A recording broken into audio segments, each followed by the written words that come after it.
Salut à toi, c'est Chris et bienvenue dans cette nouvelle vidéo. Ça faisait un petit moment, encore une fois je suis désolé, j'ai énormément de projets en ce moment, ça se passe au mieux pour moi donc c'est vraiment top. Donc voilà, je me suis dit quand même qu'il fallait toujours ne pas oublier de t'apporter toujours plus de valeur.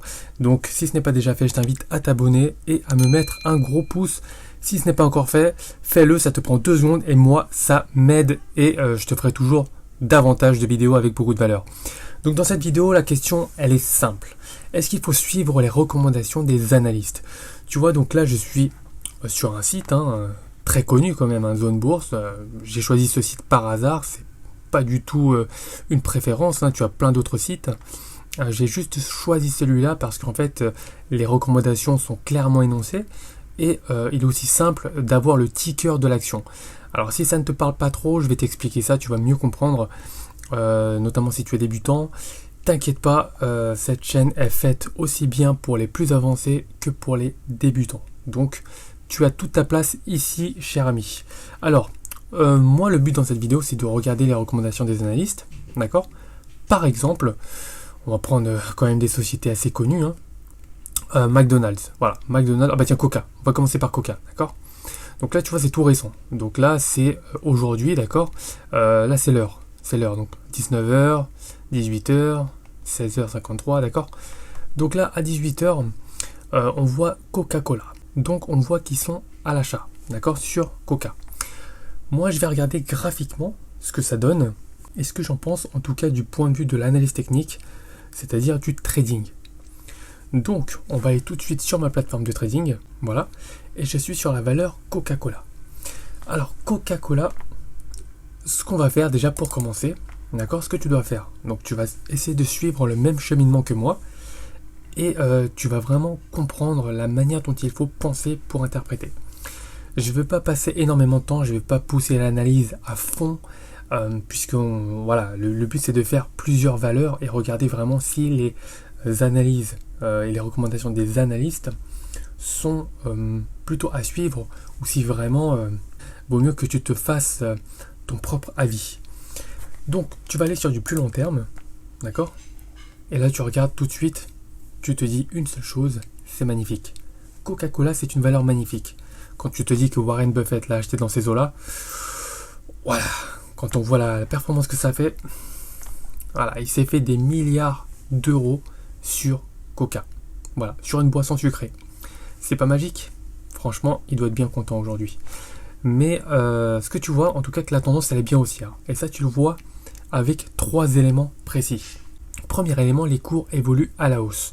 Et ça se matérialise par des creux et des sommets ascendants.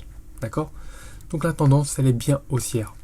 On était plutôt en tendance neutre ici, de 98 plutôt à 2008, et on a repris une tendance haussière à partir de début 2009, d'accord? À partir de 2009, on a repris une tendance haussière, creux et sommet ascendant. Donc première chose. Deuxième élément qui te montre que c'est une tendance haussière, les moyennes mobiles, et notamment l'orientation des moyennes mobiles. Tu vois très bien qu'elles sont à la hausse, elles évoluent à la hausse. Et troisième élément, les cours se situent au-dessus des moyennes mobiles, et notamment de la moyenne mobile un peu plus longue, ici en orange, d'accord? Donc tous ces éléments montrent que, en tout cas à long terme, on a une tendance haussière sur Coca. On va aller sur du plus moyen terme. Moyen terme, qu'est-ce que ça donne? On est sur un graphique hebdomadaire, d'accord? On est en weekly. Ce que ça donne, c'est que c'est, voilà, à moyen terme assez mitigé, puisque tu vois que les moyennes mobiles font à peu près n'importe quoi, d'accord? Il n'y a pas de signaux fiables sur les moyennes mobiles. Je te le rappelle encore une fois, ce concept très important. À partir du moment où les moyennes mobiles se croisent à la hausse et à la baisse sans tendance clairement identifiée, il ne faut pas suivre les signaux des moyennes mobiles. La preuve ici, on croise à la baisse, on croise à la hausse, on croise à la baisse, on croise à la hausse, on croise à la baisse, on croise à la hausse. Ici, tu oublies les moyennes mobiles, d'accord? Tu oublies les moyennes mobiles. À moyen terme, on est plutôt sur une tendance neutre, d'accord? Ça t'illustre aussi un concept très important. Tu vois que toi, si tu investis, tu as différents horizons temporels possibles. On a vu que sur le long terme, tu étais positif. Par contre, à moyen terme, on est neutre. Tu vois qu'on a deux recommandations différentes en fonction de ton horizon temporel. Ça, c'est très important à garder à l'esprit. Ensuite, on va venir sur du plus court terme. Et c'est plutôt là où on va commencer à prendre sa décision. Le court terme, moi en tout cas, c'est ce que j'utilise pour faire du trading, d'accord? Un graphique en daily.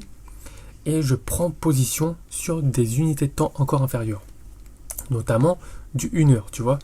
Moi, je vais prendre des points d'entrée sur du 1 heure. Mais je me base principalement pour mon analyse sur du daily. Qu'est-ce que tu peux voir ici? On va rajouter le RSI. Voilà. Et on peut regarder exactement ce que ça donne. Ici, on voit plutôt qu'on est dans une tendance haussière, d'accord? Haussière, légèrement haussière, mais haussière quand même, avec des creux et des sommets ascendants. Ici, on a fait un sommet qui est inférieur au précédent. Donc, on va regarder ce que ça donne déjà sur cette partie-là. Donc, pour commencer, on va tracer des niveaux de support et de résistance. Boum. Deuxième niveau important ici. Là, c'est une bonne résistance. Et une troisième résistance ici. Donc, voilà déjà ce que ça donne. Tu vois, toi, tu vas déjà commencer à te baser là-dessus. C'est déjà beaucoup plus clair. Donc alors, on regarde ici, qu'est-ce qu'on a? Donc ce qu'on a ici, c'est qu'on a un rebond déjà donc, sur ce niveau-là. Donc ça, c'est un seuil psychologique aux alentours de ces eaux-là, d'accord? On a un seuil psychologique. Encore une fois, je le rappelle, hein, ce sont des zones et pas des points précis. D'accord? On est sur une zone de support autour des 47,80 et des 48,30. D'accord? C'est une zone. Donc là, tu vois que on a rebondi ici. Ici, ici et ici. Voilà, c'est une zone. On a un support. Ok. Ici, tu vois très bien que on a testé ce niveau-là. Boum, boum. Ok, on est passé au-dessus avec un gap. Juste au-dessus, tu vois. Gap haussier, juste au-dessus du sommet de ce niveau-là. Tu vois comme quoi c'est pas un hasard. Hein. Boum, ici, c'était le précédent plus haut. On n'arrive pas à faire de plus haut. Tac, on descend. Boum, on passe au-dessus. Boum, on fait un petit gap, on redescend en dessous. Tu vois, on redescend et on remonte. Fausse cassure. On a tout de suite comblé le gap baissier. On rebondit dessus. Donc ça, c'est vraiment un niveau fiable. Hein. C'est vraiment un seuil psychologique fiable. Boum, on touche ce nouveau sommet et on redescend. Donc là, à ce moment-là, tu vois très bien qu'on allait repartir à la hausse et qu'on allait re-rentrer en contact avec cette résistance-là. D'accord? Tu te dis, ce niveau a été testé à plusieurs reprises. À l'approche de ce niveau-là, on va s'attendre à un retour en arrière. Et c'est effectivement ce qui s'est passé. Tu vois? Ici, tu vois la mèche, d'accord? La mèche haute qui signifie forte poussée des vendeurs sur cette zone psychologique. Il y avait beaucoup de vendeurs à ce niveau-là. On est redescendu, on a rebondi sur la moyenne mobile. Donc, pile au croisement des moyennes mobiles. Alors, l'interprétation ici, elle est claire. Donc, on va tracer une droite, d'accord? De tendance. Voilà. Voilà à peu près ce que ça donne. On voit sur le RSI. Boum. Donc ça, c'est un seuil qui est important, qui a été testé, d'accord? Testé ici aussi, testé ici, testé ici, testé ici. Ça, c'est un niveau important. On est au-dessus, d'accord? De cette zone-là sur le RSI, donc on est plutôt haussier. On est haussier sur le RSI. Je tracerai même une deuxième droite de tendance dessus. Voilà. Tant qu'on reste au-dessus de ces deux niveaux sur le RSI, on est haussier. Sur le graphique, on est dans une tendance haussière à court terme. La moyenne mobile courte croise la longue à la hausse. Et on est en train de rebondir juste sous une résistance. Garde bien en tête cette règle aussi. Il ne faut jamais acheter sous une résistance.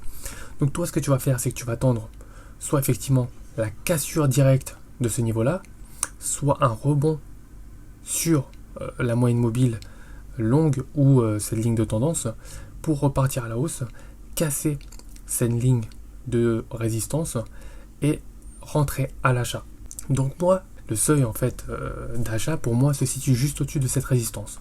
Moi, au-dessus de cette résistance, si on clôture au-dessus, effectivement, et que la clôture est bien validée, d'accord, il y a des signaux clairs et nets. Si c'est validé, j'insiste bien dessus, et bien je rentre à l'achat. Pas des fausses cassures, d'accord.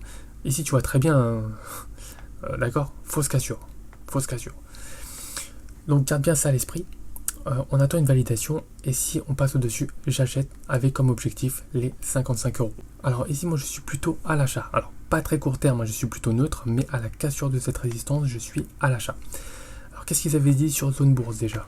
Redburn à l'achat. Ah oui, c'est ça. Donc ils sont à l'achat. Ils sont également à l'achat.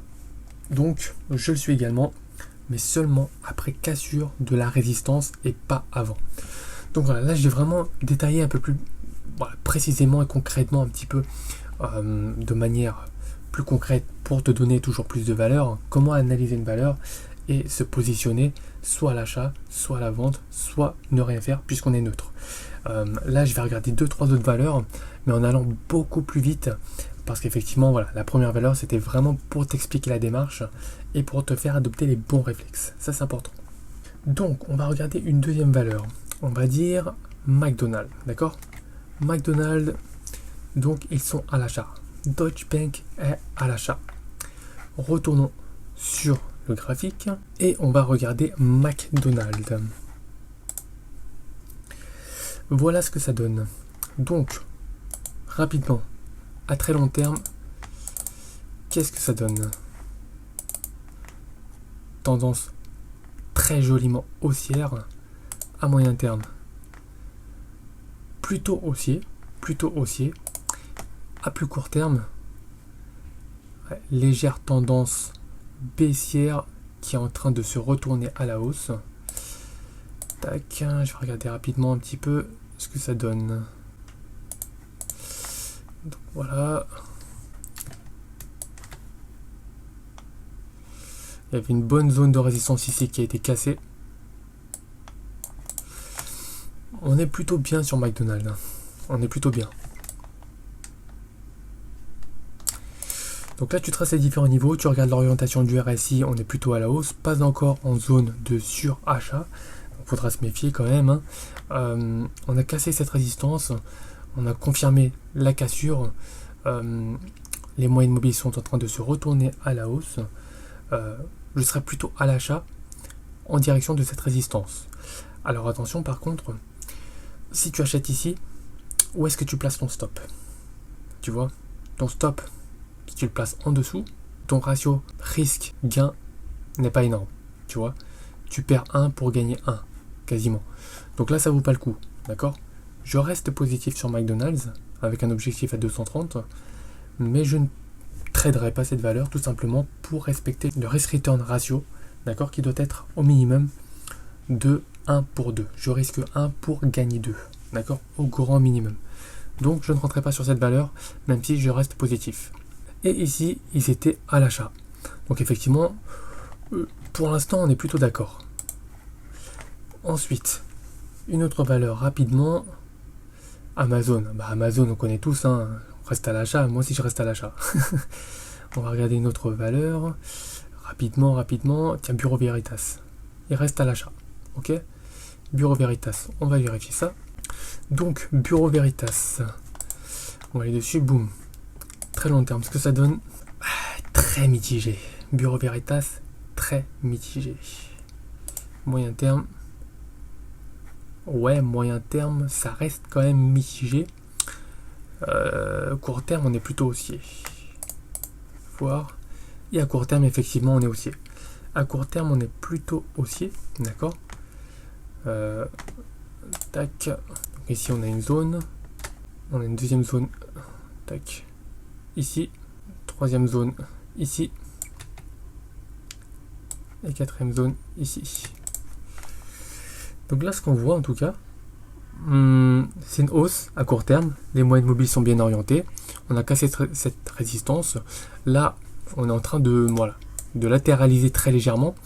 On va attendre une cassure de cette résistance-là avant d'entrer à l'achat ou bien un rebond sur ce support-là avant d'entrer à l'achat. Moi, je plaide plutôt pour un rebond ici avant de rentrer à l'achat avec comme objectif ici les 24,30. D'accord? Donc, pour l'instant, je suis plutôt neutre dessus, alors que eux étaient à l'achat. Donc, pour l'instant, on n'a pas de grosses contradictions. Je viens de me rendre compte qu'en fait, ça fait une vidéo quand même assez longue.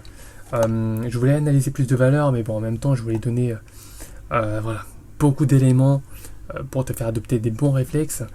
Donc voilà, ça va peut-être durer un petit peu plus longtemps que prévu. Mais encore une fois, j'espère que ça va vraiment t'être utile et que tu pourras vraiment t'en servir au quotidien dans ton trading. Donc voilà, j'espère que ça t'a plu. Encore une fois, si c'est le cas, fais-le moi savoir. C'est très important que je le sache pour que je t'en fasse d'autres du même genre. Et si ce n'est pas déjà fait, je t'invite tout de suite à cliquer sur le premier lien qui est en description. Je t'enverrai tout de suite une série de 3 vidéos à haute valeur ajoutée, donc je t'invite tout de suite à le faire. Tu rentres juste ton adresse mail et tu reçois ça directement dans la minute. Voilà, n'hésite pas à laisser un pouce et à laisser un commentaire. Moi je te dis à la prochaine.